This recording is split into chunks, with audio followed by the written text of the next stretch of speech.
नमस्कार मित्रांनो, मी हॉटेल बागीचा सर्वे सर्वा.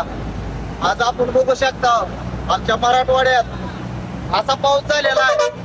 आमच्या शेतकरी बंधूचं जे आज पीक आलेलं होतं तोंडाशी, या अक्षरशः पाण्यामुळं आणि अतिवृष्टी झाल्यामुळं तोंडाचा त्रास आलेला आज आमच्या शेतकरी बंधूचा गेलेला आहे. काय जनावर असत्यात, डोर असत्यात, आज वाहून गेल्यात, काय मेल्यात. समजा कुणाचे घर दार असत्यात, आज लेकराचे दप्तर सगळं वाहून गेलेला आहे. आज गरीब जनता जेवढी होती आमची खेड्यातली कष्टकरी, त्यांचं आज सगळं भरपूर नुकसान झालेलं आहे.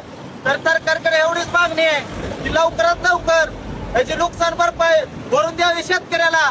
कारण की आज बघू शकता सोयाबीन असन, समजा तूर असन, हे जे शेतकऱ्यांना लावलेलं होतं आज सगळं वाहून गेलेलं आहे. आज एकच मागणी आहे सरकारला की लवकरात लवकर शेतकऱ्याला जितकी मदत पोहोचवणं होईल तितकी पोहोचवा अर्जंट मध्ये. कारण की आज बघू शकतो आपण कितीतरी जिल्ह्यात आमचे परांडा असत, धाराशिव जिल्हा असत, त्यात तुम्ही बघू शकता कितीतरी गरीबाचे घर वाहून गेलेत, कितीतरी माणसं मेलेले आहेत, कितीतरी जनावर मेलेले आहेत. त्याच्यामुळं सरकारला कळकळीची लवकरात लवकर जितकी मदत करणं होईल तेवढी करा. कारण की आज धाराशिव जिल्ह्यामध्ये अशा पाणी आलेलं आहे की लोकांना थांबायला गरीबी चान्स नाही.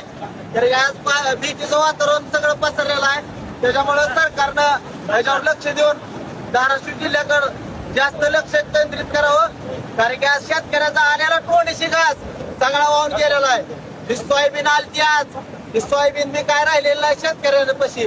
कारण 4 महिने जी सोयाबीन येते त्याच्यावर शेतकरी भरपूर आव्हान असतात, पण ती आज सोयाबीनच तोंडाशी आलेली गेलेली आहे. त्याच्यामुळे सरकारनं लवकरात लवकर, मायबाप आमचं सरकार आहे, त्यानं लवकरात लवकर आमच्या शेतकऱ्याला मदत पोहोचवावी ही कळकळीची विनंती.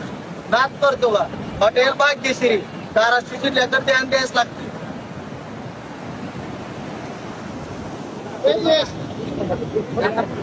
हा बोला.